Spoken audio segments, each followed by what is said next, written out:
वर्षों पुरानी घटना है। दानापुर रेल मंडल में एक झगड़ालू किस्म का कर्मी मोहन सिंह ट्रांसफर होकर आया। उसका तबादला करवाया गया था। वो जहां नियुक्त था वहां सबसे लड़ता झगड़ता रहता था। उसके सहकर्मी और अधिकारी उससे परेशान हो चुके थे। उनकी कई शिकायतों के बाद उसका तबादला किया गया था। दानापुर रेल मंडल के अधिकारियों और कर्मियों को उसके बारे में जानकारी मिल चुकी थी। मोहन सिंह ज्वाइन करने के बाद तुरंत क्वार्टर की मांग करने लगा, पर कोई क्वार्टर खाली नहीं था। एक क्वार्टर था जो भूथा माना जाता था, इसलिए कई वर्षों से बंद पड़ा था। रेल मंडल के अधिकारियों ने उसे वही क्वार्टर आवंटित कर दिया। वो बेहिचक उसमें प्रवेश कर गया, उसकी सफाई कराई, रंग रोगन कराया, फिर आराम से अकेला रहने चला आया। पहले ही दिन रात को लकड़ी के चूल्हे पर खाना बनाने बैठा तो उसके आसपास कुछ पत्थर गिरे। वह चौंका, लेकिन कहीं कुछ दिखाई नहीं पड़ा। वो अपना काम करता रहा। थोड़ी देर बाद फिर कुछ लकड़ी वगैरह गिरी, एक हड्डी भी गिरी। उसे गुस्सा आया, चीखकर गाली बकते हुए बोला, कौन है रे हरामजादे, हिम्मत है तो सामने आ, तो तुझे बताऊं। तभी ऊपर से एक आदमी का कटा हुआ पांव गिरा। मोहन ने उसे पकड़ा और चूल्हे में झोंक दिया। बोला, अब आ साले। जोरों से हंसने की आवाज आई और एक आदमी सामने आ खड़ा हुआ। उसने कहा, वाह बहादुर, तुम बिल्कुल नहीं डरे, लोग तो मेरी आहट से ही काम चाहते हैं। मोहन ने कहा, क्या चाहते हो, किस लिए ये सब कर रहे थे? मुझे तुमसे बहुत जरूरी काम कराना है। तुम हिम्मती हो, इसलिए मुझे विश्वास है कि तुम कर सकते हो। क्यों करूं तुम्हारा कोई काम? मुझे इससे क्या फायदा होगा? भूत बोला, तुम मेरा काम करोगे तो मैं तुम्हारा एक काम कर दूंगा। तुम जो भी चाहो, साथ में कुछ इनाम भी दूंगा। क्या मेरा तबादला वापस पुरानी जगह करा सकते हो?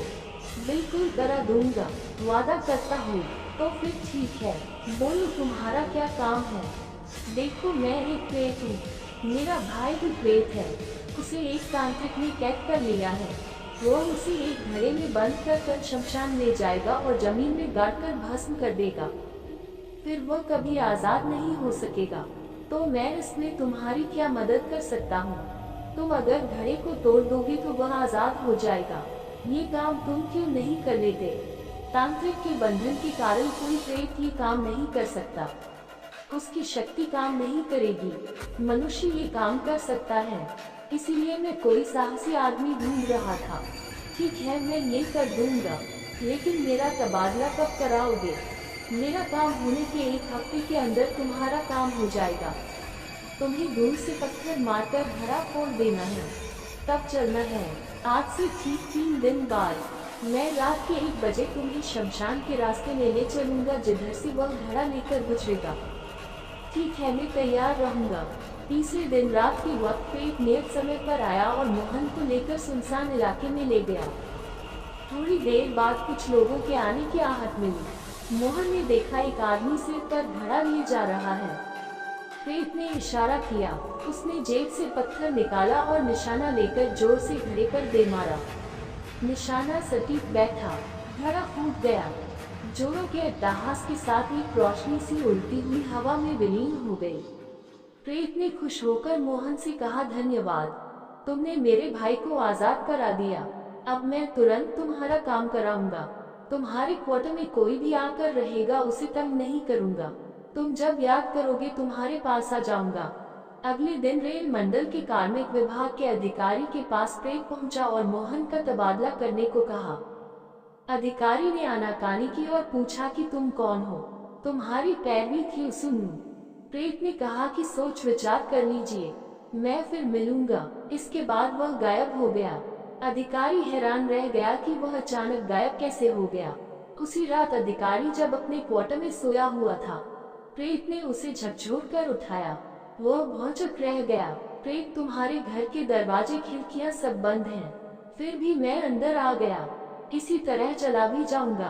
समझे मैं कौन हूँ? मैं कुछ भी कर सकता हूँ। जिंदा रहना चाहते हो तो मेरी बात माननी ही पड़ेगी, मरना चाहते हो तो कोई बात नहीं। मैं अंतिम वार्निंग दे रहा हूँ। कल उसका तबादले का ऑर्डर नहीं निकलेगा तो परसों तुम्हारी अर्थी निकलेगी। सोच लो क्या करना है। और वह गायब हो गया। अधिकारी मारे भाई के कांपने लगा। रात भर नींद नहीं आई। सुबह ऑफिस पहुंचा तो सबसे पहले तबादले का लेटर तैयार कराया। इधर सुबह के वक्त जब मोहन सिंह उठा तो बिस्तर पर 10,000 रुपयों की गड्डी दिखाई पड़ी। वो समझ गया कि उसका इनाम है। ऑफिस पहुंचा तो पता चला कि उसका तबादला आदेश निकल चुका है और वह वापस धनबाद रेल मंडल भेजा जा रहा है।